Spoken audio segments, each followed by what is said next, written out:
Bismillahirrahmanirrahim. Assalamualaikum warahmatullahi wabarakatuh dan salam sejahtera kepada semua sahabat-sahabat semua dalam kelas mengaji tesis dalam topik literature review. Alhamdulillah. So hari ini adalah hari yang terakhir untuk kita cover dalam topik dalam literature review. Okey, sangat padat, sangat kompleks dalam kata lain, banyak template, banyak gambar rajah, visual yang kita kena faham.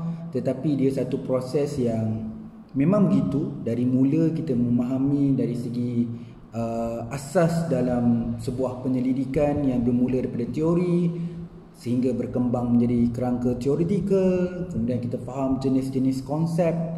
Jadi kita akhirnya boleh keluarkan kerangka konseptual. Kemudian kita belajar komponen-komponen outline dalam sebuah tesis bermula dari 2.1 sampai habis, sehingga kita dapat menjawab kepada bahagian yang terpenting dalam literature review, itu menjawab semua research question dengan satu literature review yang luas dengan citation yang baik. Kemudian kita keluarkan juga kerangka kajian dan juga kita memahami template step by step, one by one. Jadi hari ini dah sampai stage yang terakhir yang menjadi satu usaha yang kena berterusan lepas ni. Bila menulis literature review, dia kena terus bergerak dari semasa ke semasa, sebab dari hari ke hari, jam ke jam, ada saja yang menulis artikel baru. Macam kita tengah buat 2020, kita dah kumpul semua bahan, tapi esok lusa akan ada lagi artikel baru. Jadi selagi kita belum submit, kita boleh update dalam kita punya literature review. Dalam kata lain, kita tambah baiklah, bukan kita ubah. Janganlah ubah dah, sebab kita dah susun dah identify, justifikasi kenapa gunakan teori, konsep dah siap sampai kerangka, semua kerangka kajian semua dah ada. Tak perlulah kita ubah, cuma kita kena tambah baik. Okay, skrip tu kita perkemaskan. Okay, yang ni adalah disiplin yang you all kena buat. Untuk tema dan tajuk hari ini adalah menulis satu hari satu perenggan. Okay, saya mula benda ni agak lama dah, dalam saya ingat almost dah 3 years. Bila saya buat template ni time to time dia upgrade. Okey, jadi penggunaan template satu hari satu perenggan ni dia dah ramai orang tahu. Siapa yang dah follow dekat Facebook dia dah tahu. Tapi saya murnikan dari segi proses, bagaimana untuk kita sampai kepada template satu hari satu perenggan. Apa yang kita kena buat? Okey, dulu saya tak ada buat template untuk mengenal pasti teori, kita dah ada. So baru-baru ni keluar pula template untuk mengenal pasti konsep. Dulu yang awal-awal mungkin keluar adalah alignment, template alignment. So sekarang kita dah ada pula template menjawab setiap research question ataupun hipotesis. So kita dah ada dah 2.2, letakkan isu-isu semasa. Jadi kita align. Bagi menghasilkan satu perenggan yang baik, kita menggunakan matrix dan template yang khusus ni untuk kita tambah baik dalam penulisan. Jadi penulisan kita penuh dengan penyampaian yang baik, ada kritis, ada dengan adanya analisis dan sintesis dan lain-lain. Jadi dalam konteks ni kita belajar, Pakcik pun belajar untuk bagaimana untuk menjadi penulis yang baik. Baik dalam kata lain, kita upgrade. So bila kita jumpa, kita berilmu, kita belajar, kita jumpa cara yang lebih baik. Jadi top up dan sedikit sebanyak tu dapat memberi manfaat kepada semua. Dan saya mohon maaf lah kepada anak murid-murid saya atau sahabat semua, mungkin dah belajar saya 3 tahun lepas, 2 tahun lepas, dia mungkin cemburu dengan ilmu yang sekarang. Minta maaf lah sebab Pakcik belajar. Jadi yang belajar hari ni, esok lusa mungkin benda tu berubah, kan? Jadi saya pun nak jadi seorang insan yang macam tu, sebab kita sentiasa update dengan apa yang kita tahu. Sebab lagi banyak yang kita tahu, sebenarnya banyak benda yang kita tak tahu, kan? Ilmu tu luas, dan dalam bidang pengajian ilmu tu luas. Jangan kata kita bukan orang sains, tak nak ambil tahu dalam bidang sains. Bila kita tengok tesis sains, ada benda yang kita boleh apply, kita boleh buat masuk dalam tesis kita dalam social science. Okey, sama juga orang sains. Saya orang sains, metodologi saya simple je, straightforward. Jadi tak nak belajar filosofi dan approach sebagainya. Orang kuanti tak nak belajar kuali, orang kuali tak nak kuanti. Sayanglah, ilmu tu luas sebenarnya. Sebenarnya research tu broad tu besar. Sama je sebenarnya. Cuma orang ambil serpihan masing-masing. Sebab apa? Sebab kita yang orang akademik akan jadi supervisor. Jangan disebabkan ada pelajar nanti nak buat topik yang lebih kurang, kita tahu konten dia, tapi tak boleh nak supervise sebab method tak tahu. Kita tak tahu nak analyse, tak tahu nak ajar dia menulis. Jadi ilmu tu kena top up. Lagi-lagi yang orang yang kena belajar ni adalah orang akademik lain. Cikgu ke, cikgu IPG ke, cikgu universiti ke, kena belajar benda ni sebab kita, tanggungjawab kita lagi besar lepas ni, sebab kita nak membimbing anak murid dan sebagainya. Okey. Okey, Pak Cik cuma jadi sebagai mediator atau facilitator untuk membantu kan perantara you dengan supervisor. Okey, you ada benda yang you discuss dengan supervisor, saya cuma bermudahkan. Mungkin saya ada sedikit pengalaman jadi pesyarah, jadi penyelia, sedikit pengalaman pernah buat TC. Jadi dengan ada kedua-dua tu sikit-sikit tu boleh bantu untuk you all lonjakkan you all pergi lebih baik lah kan. Tapi apa-apa keadaan pun, apa saja yang kita bincang, apa ilmu yang you dapat, kita berkongsi sama-sama ni, tolong discuss dengan supervisor. So supervisor tu orang yang penting. So dia yang engineer sebenarnya, dia yang memandu kita apa yang patut kita kena buat. Jadi diskusilah baik-baik, berbincanglah dengan supervisor.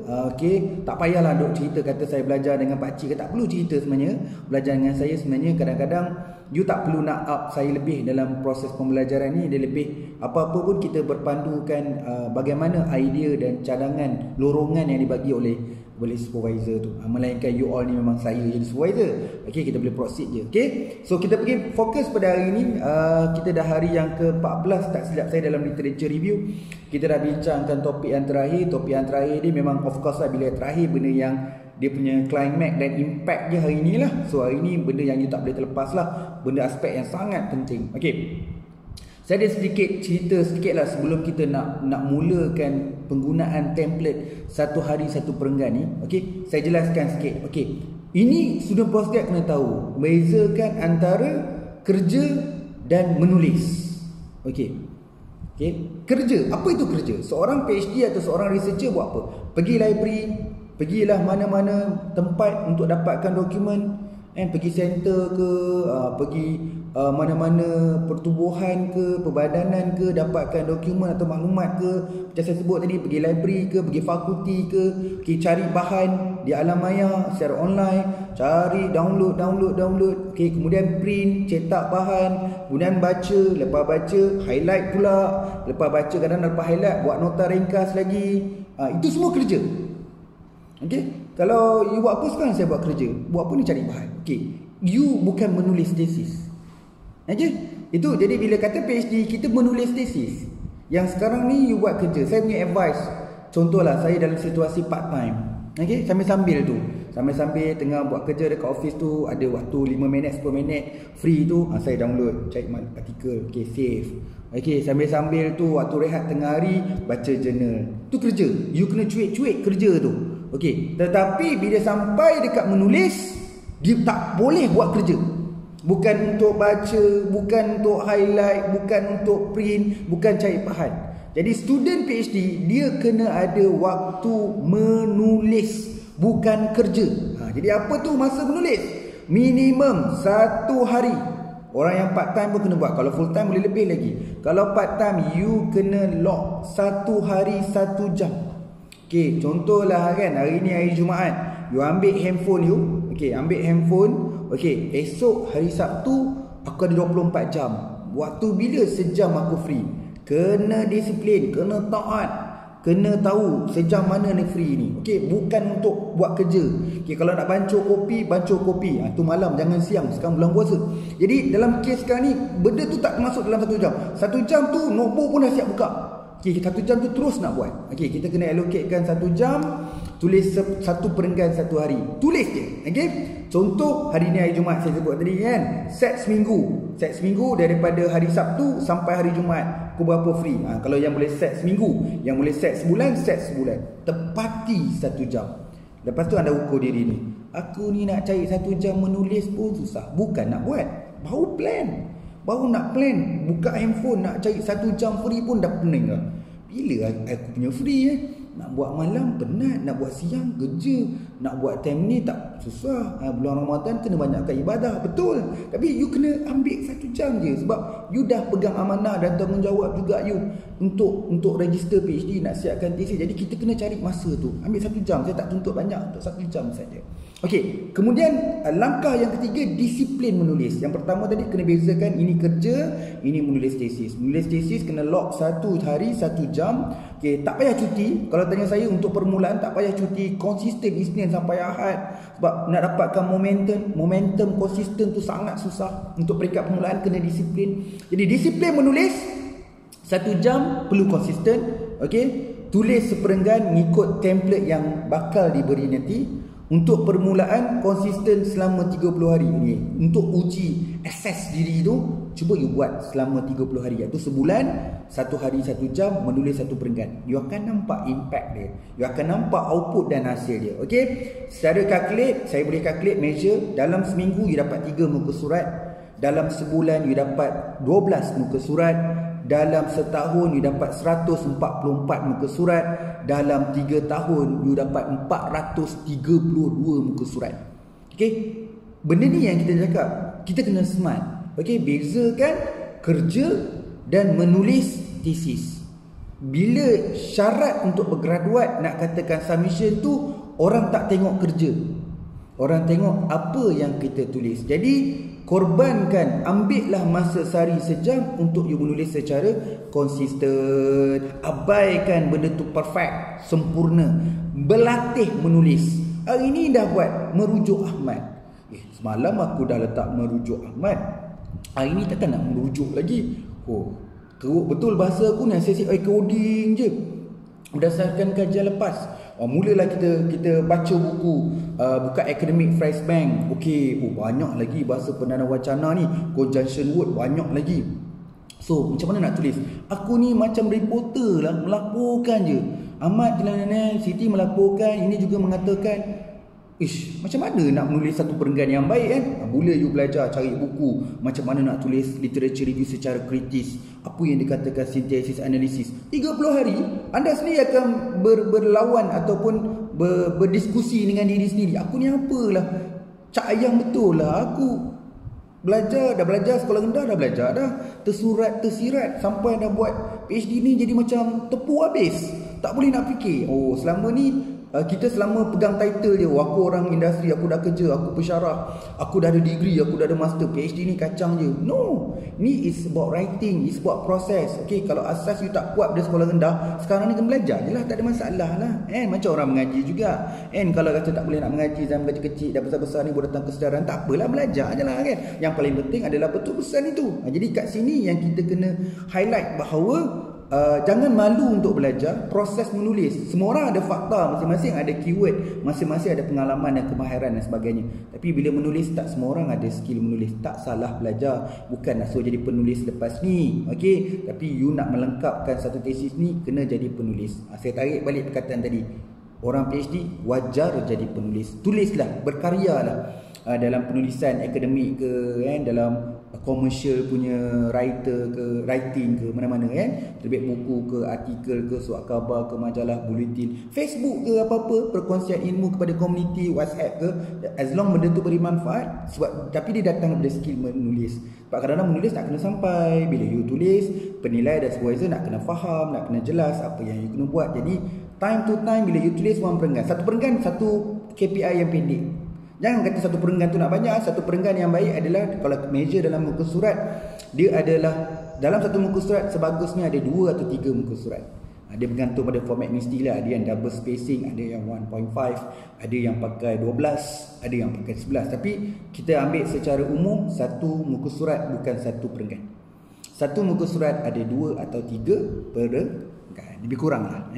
Yang penting satu muka surat, tak boleh satu perenggan. Memang banyak komen dekat Viber lah. Dia kata kenapa you punya cram sangat, satu perenggan penuh satu muka surat, kenapa you tak split jadi 2 paragraph. Jadi itu komen-komen yang biasa. Okay, positif. Biar orang nak kata apa pun, positif. Ni untuk diri kita, kita menulis. Tak ada siapa yang boleh menulis, kita je kena menulis. Train yourself, satu hari satu perenggan. Okay, alright. Ini ada satu sikit gambar rajah lah. Terima kasih pada sahabat saya Cap, nama dia Cap, ataupun orang lebih kenal dia dengan Ikram. So kami dah kenal lama dah, daripada sebelum saya kahwin lagi. Lepas masa kahwin pun dia lah cameraman, dia lah yang banyak bantu saya daripada dulu sampai sekarang kita bersahabat. Jadi dia ni ada bakat sendiri, art dia memang terbaik lah. Jadi ada suatu masa dulu, ini pun projek dah lama dah, tak realize lagi, tak realisasikan lagi, tak siap lagi. Kita memang nak buat komik ala macam komik PhD lah tapi dalam konteks culture Malaysia punya culture lah. Ni salah satu dia lah saya kongsi yang bahawa kita kena positif kan. Kalau kita menulis seperenggan sehari, iaitu saya katakan tadi seminggu kita dapat 12 muka surat, seminggu 3 muka surat, sebulan dapat 12 muka surat. So setahun kita boleh dapat 144 muka surat. Memanglah sampai tertidur kan. Tapi itulah perjuangan sebenarnya, perjuangan yang mana student PhD itu you kena train. Sebab untuk menjadikan satu habit ataupun tabiat selepas ini, kita kena ada satu asas latihan yang sangat kuat, latih to be kita. So budak-budak UPSR, SPM tu saya ingat kalau anak-anak saya latih to be dia lagi kuat lah. Cikgu bagi dia latih to be, bagus lah untuk dia, supaya bukan dia untuk dapat A semata-mata, tapi melatih dia menjadi seorang yang rajin berusaha. Dia tahu bukan senang untuk capai kejayaan. Itulah nikmat yang sebenarnya bila kita atas usaha kita sendiri. Bila kita dah sini-sini ni, kita sebenarnya kita pandai cakap tapi kita tak pandai buat. Jadi kat sini kita cuba buat, buktikan bahawa penulisan satu hari satu perenggan tu membantu. Okey, anda boleh ubah sesuai format saya tu. Saya cuma dalam proses untuk langkahan, untuk you bergerak, you not move, untuk you melangkah lebih jauh, you boleh ubah sesuai dengan cara. Tapi disiplin dia terpulang. Ada orang nak buat 3 perenggan ke 4 perenggan. Tapi bagi saya kena disiplin tu. Walaupun hari ni dah tulis 4 perenggan, esok tak payah buat, tak boleh. Besok kena 1 hari 1 perenggan. Jadi minimum 1 perenggan. Sebab nak kekalkan konsisten momentum, kekalkan 3 bulan, anda akan dapat impact. Alright. Okay, so langkah 1 nak gunakan template tu, saya sediakan sedikit aturan dia. Boleh ikutlah untuk yang pertama kali ya. Lepas you dah mahir tu, terpulang lah, tak ingat ke ataupun nak ubah sesuai, ikut. You ada hak untuk ubah sesuai template ni. Saya cuma bantu mana yang boleh. Okay, langkah 1 sudah mengisi template. Maksudnya siapa yang dengar video untuk slot ni, dia kabur sikit lah. Sebab bagi yang ikut kursus ni, kelas ni, dia dah tahu dari awal. Jadi kita belajar daripada kelas pertama sampailah ke kelas yang ke-7 ni. Jadi guna matrix yang saya beritahu tadi tu, daripada master list. Kemudian kita buat apa? Buat matrix yang pendek, baik yang kena key in, yang kena tick, kemudian kena apa? Buat 2.2 tu template buat evolusi atau transformasi, kemudian masukkan template isu-isu semasa, matrix pemilihan teori, matrix pemilihan konsep, kemudian matrix pemilihan pemboleh ubah. Kemudian kita buat apa? Template matrix untuk menjawab research question, sehingga kita dapat menuliskan satu perenggan ni. Okey, jadi benda tu dah kena buat. Itu kena buat dulu. Jadi siapa yang tak buat master list tu memang tak boleh buat lah. Nak tulis apa? Fakta tak ada. Saya kan ada journal, rekod lah dulu. Sebab kita lepas ni journal nak lipat, nak tutup dah. Kenapa nak tutup? Sebab tu penting you kena belajar how to record, to make sure benda-benda yang penting tu dah ada. Okay, yang lain tu semua huraian ni. Tu nak kenalkan mana satu fakta, mana satu huraian. Okay, alright. Jadi gunakanlah template 1 hari 1 perenggan ni yang dah sediakan. So dalam tu saya asingkan pengenalan. So dia ada body, isi, dan dia ada reference, dia ada kesimpulan, bawa dia reference. So ada 4 lah. Pengenalan, isi, conclusion dan reference. Okay, pengenalan ni, okay, mungkin contoh yang saya bagi ni tak banyak, 2 je. Tapi you all boleh buat macam ni. Pengenalan tidak semestinya kena ada citation. Okay, you boleh buat pengenalan dengan ayat sendiri. Dia umum. Tujuan you nak buat tulis pengenalan, nak beritahu dalam perenggan ni tema dia. Tema apa maksud dia? Inilah topik yang saya nak discuss dalam perenggan ni. Nanti kalau orang tanya, panel supervisor tanya, ni perenggan ni apa? You boleh sebut, sebab dekat line pertama atas tu anda sebut perenggan ni berkaitan dengan apa. Jadi boleh guna citations, boleh guna ayat sendiri. Yang suka guna citation, saya yakin guna citation. Tapi takkan semua perenggan nak kena ada citation. Mungkin ada satu perenggan tu ayat. Okey, tetapi ayat yang you gunakan ayat sendiri tu bukan ada bunyi fakta. Contoh fakta dia, beberapa kajian lepas menunjukkan, itu fakta. Dah sebut beberapa, dia mesti lebih pada satu. Okey, kajian terdahulu menunjukkan, itu fakta, you kena ada citation. Okey, contohlah anda nak cerita pasal perenggan tu, nak cerita tentang karakteristik individu yang berjaya PhD. Okey, jadi anda nak mulakan satu permulaan ayat. Jadi perenggan ni nak cerita pasal karakteristik calon PhD tu yang boleh dapat JOT. Okey, you pun mulakan ayat. Okey, macam mana nak mulakan ayat? Contohnya macam ni lah pelajar PhD perlu ada karakteristik yang baik bagi menjalani proses pengajian PhD. Itu umum lah. Itu umum, semua orang kena tahu benda. Orang nak berjaya kena buat benda yang baik. Tak spesifik. Tak ada saya kata kena ada kemahiran Mendeley ke. Saya tak sebut. Saya cuma beritahu pelajar PhD perlu memiliki karakteristik yang baik dalam menjalani proses pengajian PhD. Titik. Jadi kita tahulah perenggan ni pasal benda. Jadi you masuklah kan fakta. Okay, you kena faham. Bukan kata, oh siapa kata kena ada satu karakteristik. Takkanlah you tak faham. Habis tu you buat PhD tak perlu ada karakteristik lah. Hantar je lah anak saya buat PhD.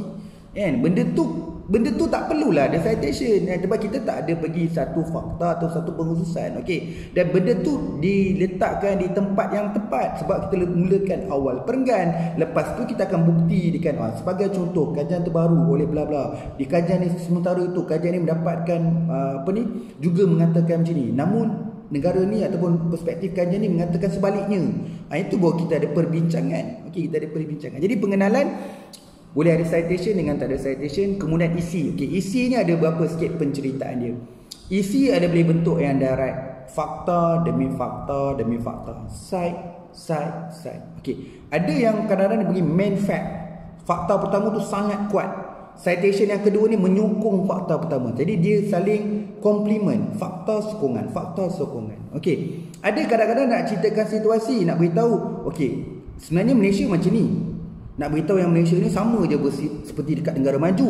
Namun walaupun negara Malaysia ni macam ni seiring dengan negara maju, jiran kita contohnya Singapura dapat satu dapatan yang berlainan. Itu maksudnya you tengah berbincang.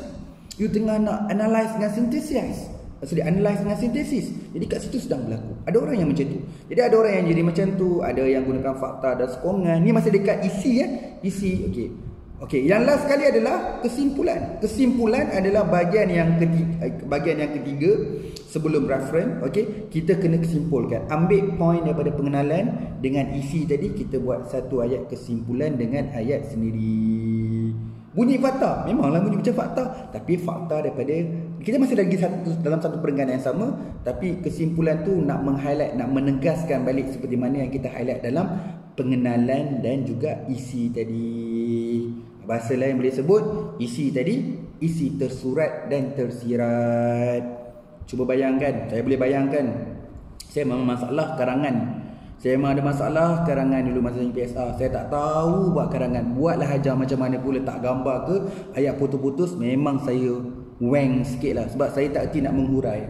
Ni gambar, kalau gambar pintu, gambar rumah, saya kata itu rumah. Rumah itu memiliki pintu. Full stop. Habis ya?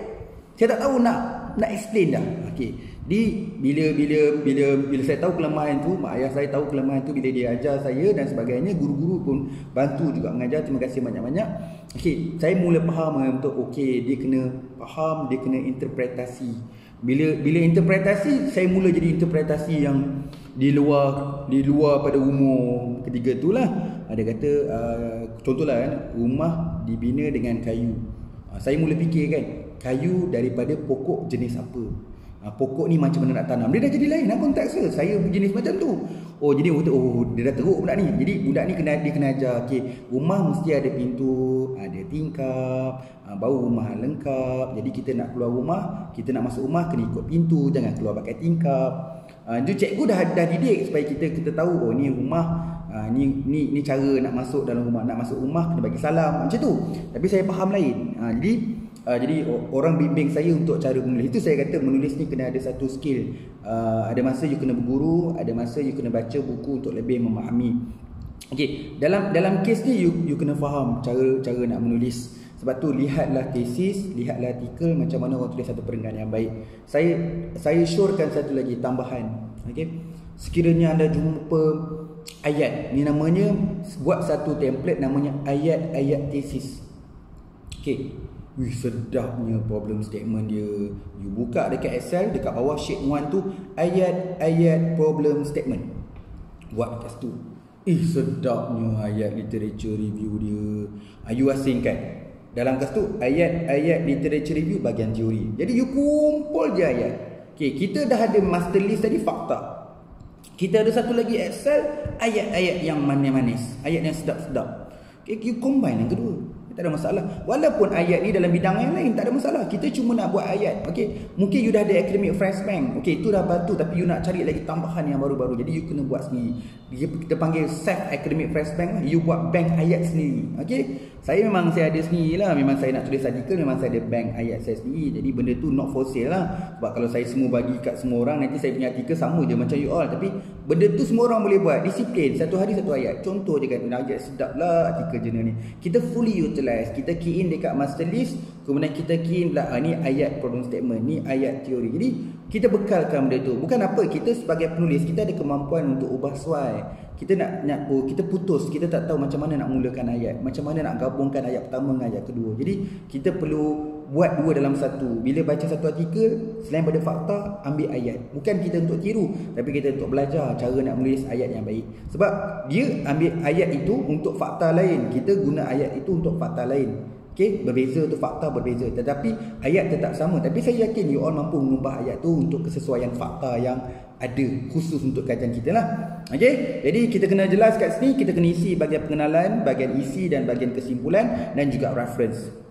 Okey, ni template dia. So ni template dia lah. Saya ada labelkan warna merah, labelkan ini pengenalan, ini kandungan, ini kesimpulan, ini rujukan. Nanti you all ikut je lah yang bahagian yang saya dah labelkan tu. Okey, memang ikutkan, memang dekat Excel ni saya dah buat setting untuk you boleh print A4 size, dah cutting A4 size, tapi you boleh besarkan lah. Mungkin especially yang bahagian kandungan tu, bahagian isi you boleh besarkan. Okey, saya baca sikit supaya untuk menjelaskan penggunaan template ni. Bahagian pengenalan nanti, menulis tema perenggan ini adalah menarik, ringkas dan jelas. Pastikan penulisan bukan fakta. Jika fakta, perlu ada citation. Kandungan, penulis fakta utama dan sokongan, memerlukan beberapa citation yang relevan, kaedah penulisan integrasi, citasi dan perbincangan. Kena buat perbincangan, saya sebutkan tadi, buat kritis, synthesize, analisis kena buat. Okey. Kesimpulan, menulis kesimpulan berdasarkan tema dan beberapa citation tadi yang dekat isi tadi.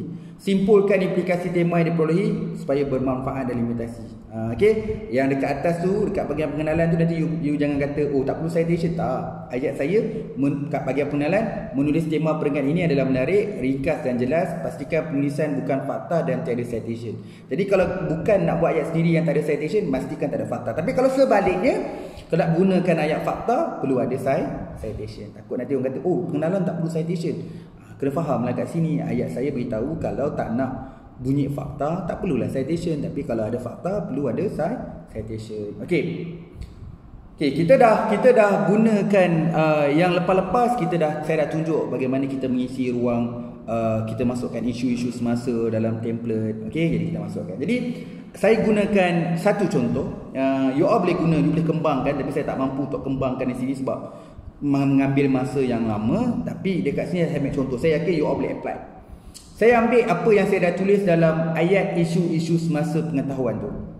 Okey, bila kita baca laporan tu, kita baca report, baca polisi tu, saya key in supaya saya tak nak hilang fakta tu. Nanti tercari manalah dokumen aku baca itu.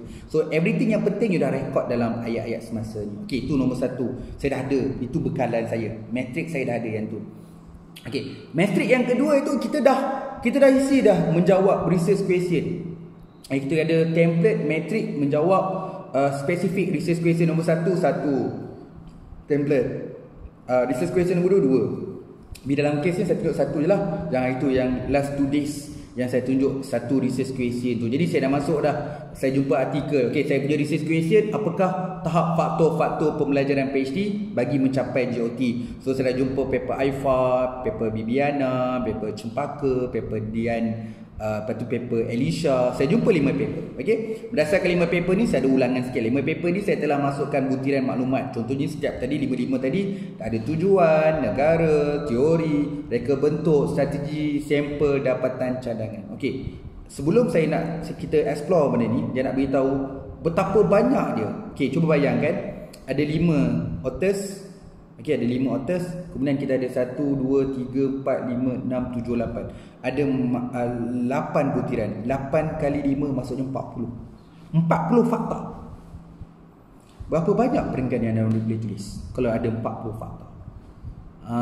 Okey, banyak. Yalah, itu baru 5 authors. Kalau saya ada Aifa, Bibiana, Cepaka, Dian, Elisha, Fazli, Habidin. 7. Okey, saya ada dia pula tujuan, negara, teori, reka bentuk, strategi, sampel, dapatan, cadangan. Saya ada 8. Saya tambah satu lagi, analisis. Saya tambah lagi 10, impact. 10 kali 7, 70. Saya ada 70 fakta. Berapa banyak saya boleh tulis perenggan ni? Kadang-kadang nak tulis satu perenggan ni, kadang-kadang pakai 2 je fakta. Okey, jadi dalam berapa banyak you boleh tulis perenggan. Sebab tu bila orang kata saya tak tahu lagi nak tulis apa lah, kadang-kadang you dah baca artikel dah banyak. Artikel banyak, saya jumpa 20 artikel. Saya tak tahu nak pusing macam mana. Memang you tak boleh nak pusing sebab you tengok artikel tu macam tu, you duduk macam tu dalam kertas, duk highlight lah macam pelangi merah, biru, kuning, hijau dan sebagainya. You tak boleh nampak. You kena masuk dalam matrix, masuk dalam box, masuk dalam kotak-kotak kecil-kecil ni, baru boleh tengok. Oh, okey. Itulah kita kena visualize. Kita manusia biasa je. Okey, kita kena tengok macam ni, kan? Orang IT pun, orang main saham pun, semua nak kena tengok visualize benda macam tu. Kita sebagai researcher ni pun kena tengok macam tu juga. Takkan nak membelik satu muka surat sampai paras pinggang lah jurnal tu, nak kena bilik satu-satu. Mana boleh. Okey, you kena ada satu sistematik. Bagi saya kat sistematik kat sini terpulang pada masing-masing, tapi bagi saya perlu ada benda yang dipanggilkan practical, sistematik yang practical. Walaupun pakai Excel ni practical sebab dia buat decision making ni proses. Dia bantu saya buat decision making proses. Okey, tapi kena ada usaha. Itu beza dia. Orang buat research PhD, kita kena ada atas usaha, memulakan daripada asas, mula kepada kosong untuk dia dapatkan sesuatu. Okey, jadi you dah buat. Okey, jadi contoh dia tadi. So kita mulakan contoh satu, exercise satu. Jadi dekat isu tadi saya ambil 2 je. Saya ambil, aku nak ambil lah dekat ayat isu semasa ni, aku nak buat pengenalan yang bagus. Kan tadi satu perenggan kan ada pengenalan kan. So pengenalan yang bagus, aku nak ambil 2 poin kat sini. Yang pertama daripada KPM. KPM kata PhD pada tahun 2020 kena ada 60,000 orang. Kemudian poin kedua dia kata melalui Persatuan Siswazah Dunia, dia mengatakan peranan SV itu penting menentukan kejayaan pelajar. Jadi saya nak gunakan 2 isu yang saya tulis dalam bahagian matrix ni, itu yang dia kata ayat-ayat isu semasa. Saya nak ambil 2 poin tu nak masuk dalam bahagian pengenalan dalam matrix. Kita ambil, kita copy, kita masuk dekat kita punya perkenalan bahagian matrix. Macam mana kena buat pengenalan yang baik? Aku ada 2 fakta ni aku nak kupas. Okey. Kemudian tengok balik tadi matrix menjawab research question. Sebab research question saya ni, apakah tahap faktor-faktor pembelajaran PhD mencapai GOT. So saya tengok tadi, okey, aku nak bincang negara kot. So aku nak beritahu beberapa negara telah membincangkan isu tentang pembelajaran PhD mendapatkan GOT. Satu. Kemudian aku nak ambil sikit lah dapatan daripada Aifa dan Bibiana je. Nak ambil 2. Supaya aku tengok kat sini dapatan Aifa macam ni, dengan Bibiana ni macam ni. Jadi aku dapatlah apa aku nak buat dia. Jadi saya ambil 2 fakta daripada dapatan ni, daripada Aifa dan Bibiana, dan saya ambil negara. Cukup. Ambil 2 isu jadikan pengenalan tadi. Kemudian saya ambil dekat fakta, saya cuma ambil dapatan Aifa dan Bibiana dan ambil negara. Itu saja saya bekalkan fakta yang ada. Jom kita pergi dekat template mula satu perenggan apa yang saya buat. Okey, bila saya susun jadi macam ni. Okey, jadi macam ni. Dia normal lah. Kan perlu 1 hari 1 jam tu. Semua dah siap, matrik dah siap, tinggal nak buat je. Itu yang kata 1 hari 1 jam tu. Okey. Jadi saya tulis ayat saya macam ni. Daripada fakta tu macam ni ayat saya buat. Sebab tu kena ada buku nak buat ayat-ayat, dan kena academic flashbang sebab nak bina ayat yang cantik. Okey. Saya tulis berdasarkan blueprint terkini 2018, saya ambil daripada isu semasa tadi, menetapkan 60,000 pelajar PhD pada tahun 2020. Namun merujuk pada Persatuan Siswazah Dunia, penjelia merupakan faktor utama kejayaan seorang pelajar tu boleh bergraduat GOT. Itu pengenalan titik.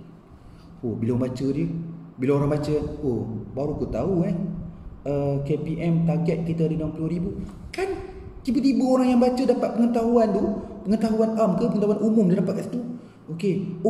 Wujud Persatuan Siswazah Dunia ni, dia dah habaq dah beritahu dah SV penting tentukan kejayaan PhD. So kita jangan sombong sangat, apa-apa kena communicate dengan semua itu. Dah tu, belum apa-apa lagi pengenalan tu dah beri impact orang yang baca, dapat pengetahuan. Okey. Kemudian kita pergilah matrik yang tadi menjawab research question tu, apakah tahap-tahap penentu kejayaan pelajar PhD dapat GOT tu. Saya ambilkan tadi, saya sebut tadi negara. Saya sebutkan ambil 2 dapatan daripada AIFA dan Bibiana. So macam mana saya bina isi dia. Saya kata pembangunan pelajar siswazah merupakan indikator penting kepada pembangunan negara dalam melahirkan kesejanaan seperti dilaporkan di beberapa negara. Di antaranya Malaysia, AIFA, saya beritahu. Malaysia sebab AIFA tadi. Kemudian saya beritahu Turki, Bibiana, Japan, Cepaka, Indonesia, Dian dan Dina, kemudian Elisha daripada UK. Okay. Macam mana tu? Saya ambil daripada matrik tadi. Saya beritahu ada beberapa kajian telah mengkaji topik PhD GOT ni melibatkan 5 negara. Saya beritahu lah telah dibincangkan oleh 5 negara. Kemudian saya sambung. Sebagai contoh, usaha yang konsisten yang baik oleh penyelia bantu meningkatkan prestasi pelajar kepada meningkatkan prestasi kepada pelajar. Saya ulang balik Sebagai contoh, usaha dan konsisten yang baik oleh penyelia bantu meningkatkan prestasi pelajar. Tu fakta. Siapa cakap? Saya bracket Bibiana 2017. Okey. Ini dapat direalisasikan melalui proses penyelaan yang bersutur dan memantau dari semasa ke semasa berserta keterlibatan bersama penyelia dan pelajar membina hubungan serta prestasi yang baik. Namun, kejayaan ini bukanlah peranan penyelia saja. Pelajar turut perlu menitik beratkan faktor kejayaan seperti pengetahuan dan kemahiran dalam mencapai GOT bracket pula AIFA.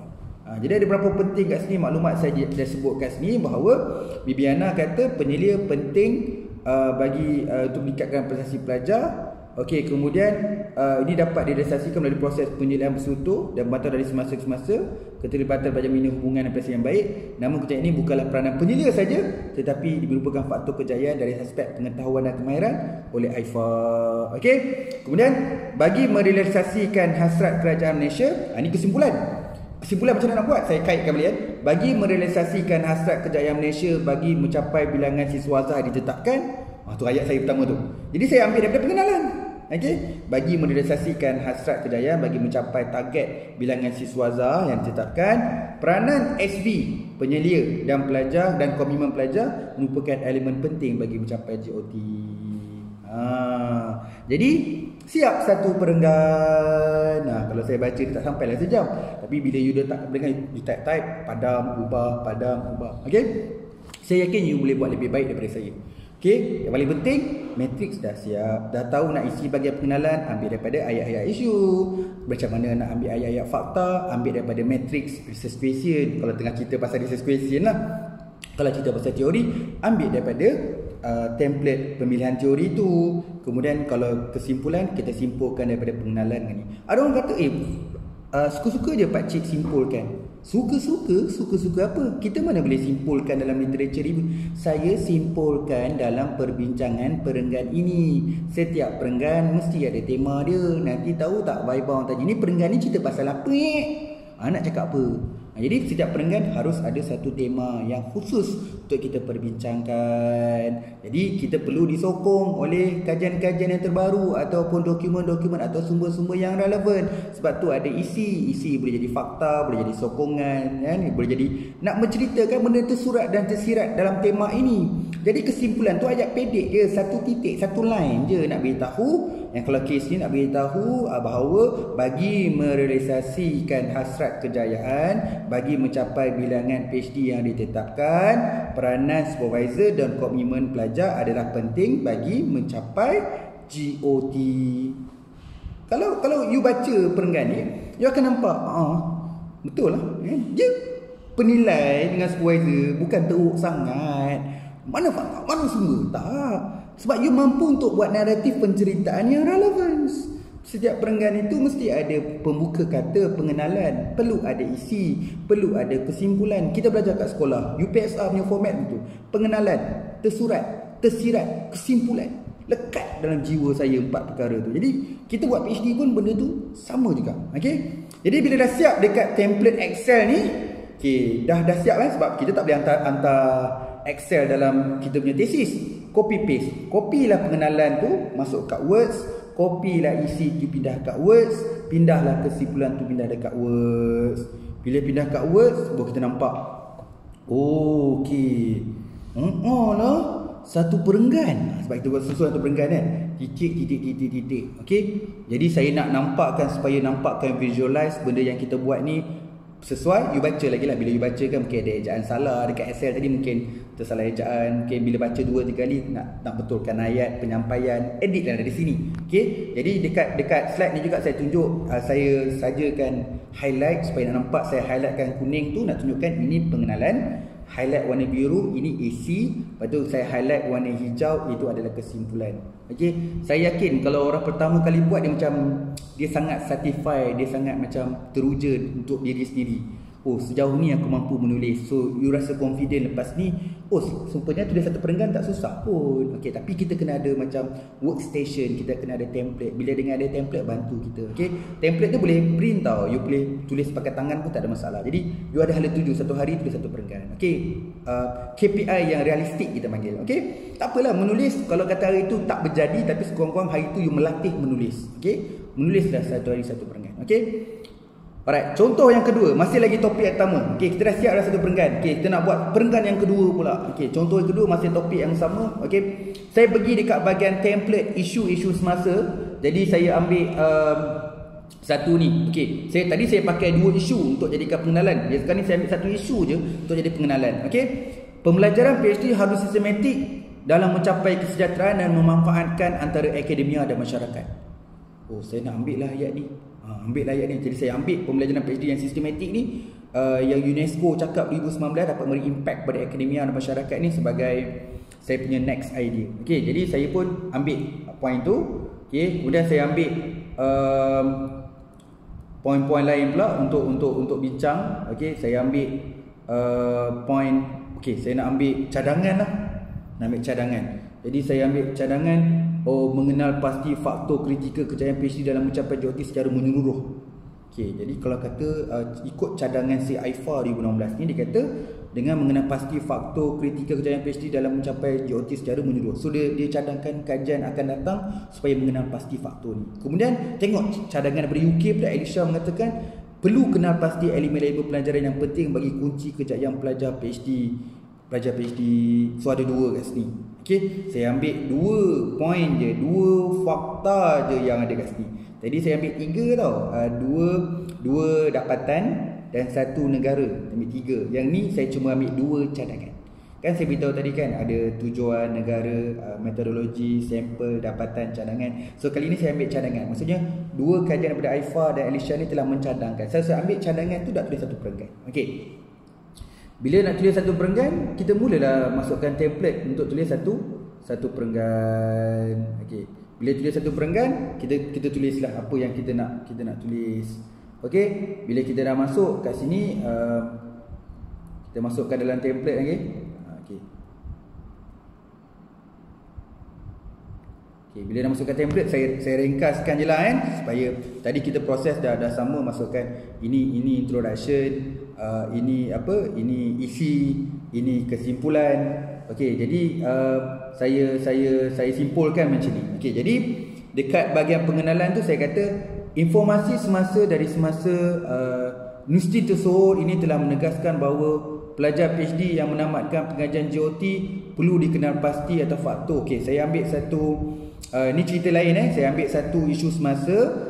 Informasi semasa dari Universiti Tersohor daripada Oxford telah menegaskan bahawa pelajar PhD telah menamatkan pengajian PhD JOT perlu dikenal pasti rahsia, faktor kejayaan tersurat dan tersirat. Okey, berdasarkan contoh yang berikutnya untuk latihan yang kedua ni, saya ambil isu semasa bahawa informasi daripada laporan tahunan daripada Universiti Oxford menegaskan bahawa kita pelajar-pelajar yang dapat PhD JOT perlu didapatkan rahsia secara tersurat dan tersirat. Itu berdasarkan laporan Oxford. Saya ambil yang tu, jadikan satu pengenalan. Okey. Kemudian saya kata faktor kejayaan JOT bukanlah sesuatu agenda baru. Okey, dalam pembangunan pelajar PhD kerana beberapa penyelidik lepas telah mencadangkan. Kan saya kata saya ambil 2 cadangan tadi kan. Faktor kejayaan JOT ini bukan merupakan agenda baru dalam pembangunan pelajar PhD kerana beberapa penyelidik lepas telah mencadangkan agar perlunya penyelidikan yang khusus untuk kita ambil cadangan tadi yang pertama, mengenal pasti elemen-elemen pelajaran penting dalam kunci kejayaan PhD, Alicia. dan faktor kritikal kejayaan PhD dalam mencapai JOT secara menyeluruh. Siapa kata AIFA? Kejayaan mencapai JOT dalam pengajian PhD merupakan agenda utama buat pelajar maupun dari segi aspek pengurusan dan universiti. Justru itu, tahap faktor-faktor pelajaran PhD secara JOT perlu dikaji bagi memperoleh kunci kejayaan buat pelajar yang sedang dan bakal menyambung pengajian PhD. Nampak tak kesimpulan saya buat? Justru itu, tahap-tahap faktor pembelajaran PhD secara JOT perlu dikaji bagi memperoleh kunci kejayaan buat pelajar yang sedang dan bakal menyambung pengajian PhD. Kalau kita baca perenggan ni, dia menjawab persoalan kajian. Persoalan kajian tadi, apakah tahap-tahap pembelajaran PhD bagi mencapai JOT? Jadi saya kuatkan untuk menjawab saya punya research question tu. Saya ambil dua cadangan tadi daripada Alicia dan AIFA untuk mengatakan cadangan ini telah disebut oleh beberapa kajian tapi tak adalah tepat sama lebih kurang. Yang si AIFA mencadangkan faktor-faktor kejayaan PhD secara menyeluruh dan Alicia pula disuruh kenal pasti elemen-elemen pelajaran penting dalam kunci kejayaan PhD. Nampak tak? Siap satu perenggan. Kemudian kita copy paste. Okay, copy paste masuk dekat words, kita masukkan jadi satu perenggan. Jadi saya buktikan juga kat sini, saya colorkan warna kuning, warna biru dan warna hijau supaya nak tunjukkan bahawa kita dapat siapkan satu perenggan, ada pengenalan, ada isi dan ada kesimpulan. Nanti awak tengok balik ya. Tersasul saya tadi sebenarnya. Rupanya tadi nak tunjuk tersalah baca isu. Okey, isu tadi yang kita nak ambil tadi adalah isu daripada Universiti Oxford yang mengatakan bahawa bagi calon PhD yang dah dapat JOT perlu kita dapatkan, perlu kita rungkaikan apa rahsia dia secara tersurat dan tersirat dia berjaya dapat PhD. Okey. Kemudian untuk isi saya ambil dua fakta daripada cadangan daripada Alicia dan juga AIFA.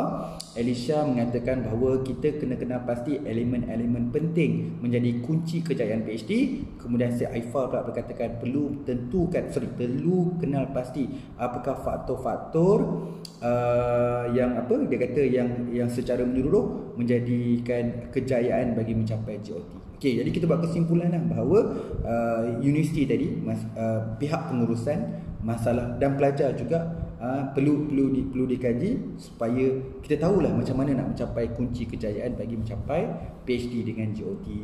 Tu dia. Jadi siap lagi satu perenggan. So hari ni saya tunjukkan kita mampu menyiapkan dua perenggan. Okey. Ulang balik. Sebab tu ada slide satu lagi tambahan saya tulis kat sini. Seterusnya, lanjut. Ulang untuk perenggan demi perenggan. Sebab kita ada berapa tadi? 8 kali 5 betul lah 40 fakta. Saya baru guna berapa fakta tadi? Saya gunakan negara. Okey, negara tadi banyak juga sebab 4 kali 5 kan. So dah gunakan 5 negara, 5. Kemudian 2 dapatan, 2 cadangan. Maksudnya 4 campur 5, 9. Saya baru guna 9 daripada 40 fakta yang ada. Jadi menggunakan 9 fakta saya boleh buat 2 perenggan. Okay, so you all berapa banyak pula perenggan yang boleh buat? Okay, kita boleh. Kalau kata average, kalau katakan 10. Okay, 10 fakta tadi boleh buat 2 perenggan. Kalau ada 40 fakta, kita boleh buat berapa perenggan?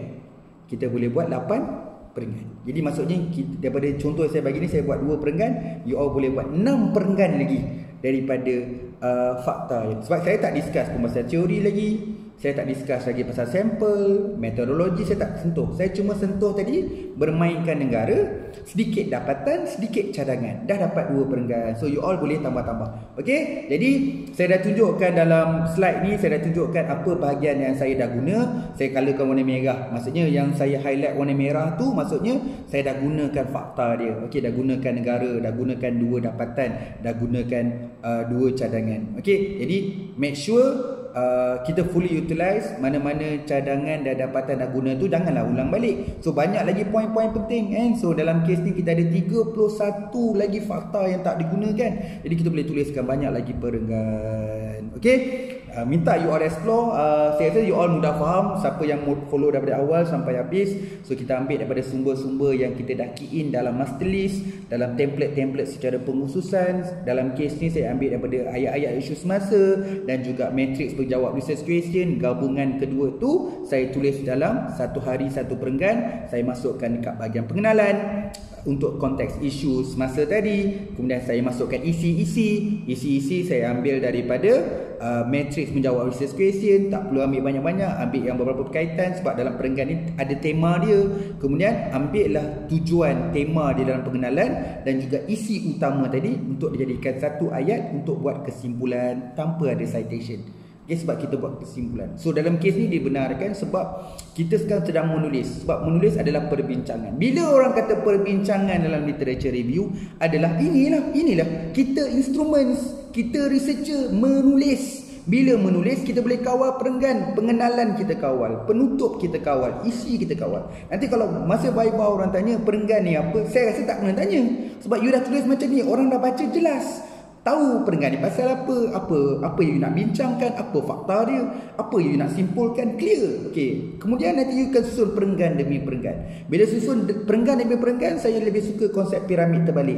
Okey, piramid terbalik maksudnya start pada yang umum, spesifik, zoom sampailah betul-betul clear and cut apa yang kita nak bincangkan di bahagian ini. Okey. Jadi itu tuntutan saya di akhir kelas literature review ni. Saya rasa inilah kita punya output, inilah yang saya tahu ramai yang tertunggu-tunggu nanti template ini untuk kita menghasilkan satu perenggan yang cantik, yang baik dalam sebuah tesis dari segi proses. Berbaloi dengan usaha kita mencari bahan dengan masukkan dalam master list satu persatu, rekodkan semua maklumat penting, kemudian selesaikan proses 2.3, 2.4 iaitu selesaikan kerangka teori, kerangka konsep, masukkan perbincangan literature review terpenting bagi menjawab research question. Tapi semua benda tu you ada effort, berusaha untuk siapkan matrix template ni, kemudian lepas tu dia membuahkan hasil ke mana you mampu untuk menulis at least satu hari satu perenggan. Okey, justru itu manfaatlah. Saya rasa antara benda yang saya seronok untuk deliver kali ini dari proses kelas literature review ni, saya nampak daripada mula you all dapat absorb, you faham dan you sabar. Ada yang tak sabar, last kali dia baru dia faham kenapa proses pengajian ni macam ni. Kemudian you menikmati kefahaman, faham pasal theoretical framework, conceptual framework, research ni kena matang, professional, dia align, dia bukan siap satu tutup, tak, dia saling berkaitan antara satu sama lain. Saya yakin kalau you boleh faham benda ni semua ni, you matang apa itu literature review. Selama ni you boleh tarik balik ayat yang katakan literature review ni susah. Itulah tugas seorang researcher. Kita bukan dimuntahkan dengan sumber yang orang bagi, kita yang kena susun supaya dia menjadi satu penceritaan yang orang yakin, okey, benda ni memang ini yang berlaku dalam penyelidikan. Justru itu penyelidikan perlu dia buat. So kita sebenarnya nak menegaskan bahawa dekat bab 2 ni, okey, ini situasinya, ini perbincangan yang saya dah tunjukkan, ini situasi dalam topik ni, apa yang berlaku. So apa potensi yang boleh dibuat. Jadi potensi itu adalah penyelidikan. Justru bab 3 nanti baru kita tunjukkan apa aktiviti penyelidikan nak buat. Jadi semua aktiviti penyelidikan yang kita nak buat dalam bab 2 nanti, aktiviti penyelidikan yang kita nak buat dalam bab 3 nanti sebenarnya datang daripada influence maklumat yang dibekalkan dalam bab 2. Jadi kalau bab 2 tu tidak lengkap kerana dia tidak boleh bekalkan maklumat kepada bab 3. Bab 3 bukan hanya mengeksplor lagi, dia tidak explore. So apa tindakan yang buat bab 3 tu, dia dapat point, idea daripada maklumat dalam bab 2. Dia bukan sesuatu benda yang baru. Jadi check and balance bila buat bab 3 nanti, pastikan align dalam bab 2. Okey, terima kasih banyak-banyak. Minta maaf ada yang saya tersasul tadi, tersilap. Especially saya notice tadi saya tersilap. Mohon maaf. Yang bila saya sebutkan tadi isu, saya tersalah ambil isu tu. Saya tersebut isu UNESCO pula. Bukan, isu tu adalah University Oxford untuk yang latihan yang kedua, untuk mengatakan yang perlu ada keluarkan satu rahsia PhD bagi pelajar yang dah siap PhD dengan GOT. Okey, tersalah yang tu. Jadi saya pun tercari-cari tadi. Okey, bila nak masukkan isu tadi, dan kita akan absorb pula dengan fakta-fakta tadi, fakta-fakta pada template research question dan juga kesimpulan. Jadi mungkin kat situ nanti betulkan sikit lah mungkin saya tersalah sebut tadi tu. Okey, mohon maaf atas kesilapan dan kekurangan dalam sebutan. Kadang-kadang sebutan saya tak jelas, mohon maaf. Kadang-kadang terjerit-jerit, mohon maaf. Okey, semoga semuanya terus especially untuk kelas literature review ni. Mungkin lepas ni akan sambung pada kelas metodologi. Saya memang syorkan you sambung dengan kelas metodologi, sebab literature review ni boleh diperkasakan lagi lepas kita buat metodologi. Bila buat kat metodologi, aku nak buat benda ni, lupa pula nak review kat literature review. Jadi kita kena polish balik literature review bahagian yang missing tu. Okey, kemudian nak buat method. Okey, bila nak buat benda ni, kita tahu kita align dengan literature review. Jadi dia bergerak sekali. Bab 3, bab 2 dan bab 1 boleh gerak sekali. Walaupun kita dah mulakan dengan asas bab 1, dah mulakan sedikit pengesahan bab 2. Bab 3 kena move, kena bergerak. Jangan tunggu satu bab sempurna baru nak gerak pada bab lain. Okey, you kena faham. Memanglah supervisor kata jangan pergi bab 3, settlekan bab 2 lagi. Itu urusan you dengan supervisor untuk tunjukkan report dari semasa ke semasa. Tapi you dekat rumah, dekat workstation kita, buat pelan-pelan. Kadang kita nak buat check alignment betul atau tidak ni. Okay, supervisor cakap macam tu sebab kita nak you off focus. Sebab dia nak cakap, okay, siapkan bab 2 dulu, jangan buat bab 3, buat bab 2 dulu. Jadi kita faham supervisor nak apa, tapi pasal yang sama kita dah tengok dah bab 3. Sebab you kena tahu kan, saya berulang kali saya cakap, kalau seseorang calon PhD especially, kalau dia nak buat bab 1 pun, metodologi dia kena betul-betul faham. Dia dah faham metodologi, dia dah faham analisis yang match dengan research dia, baru dia boleh buat dalam bab 1 yang baik. Jadi kalau dia tak apa nak clear dalam bab 1, okey, bab 1 dia dah siap. Tapi lepas dia siap bab 3, dia kena betul balikkan bab 1 supaya bab 1 tu nampak genetik, nampak hala tuju bahawa dia nak gunakan metodologi tersebut. Okey, mohon maaf lagi sekali, duk bercakap je. Okey, kita jumpa dalam platform yang lain iaitu kelas metodologi. So terima kasih banyak-banyak. Terus menunaikan ibadah di bulan Ramadan ini. Terus make sure duduk di rumah lah kan. Okay, supaya kita boleh kekang wabak COVID-19 ni. Okay, lagi sekali saya mohon maaf okay, atas segala kekurangan dan kesilapan. Terima kasih banyak-banyak. Assalamualaikum dan terima kasih.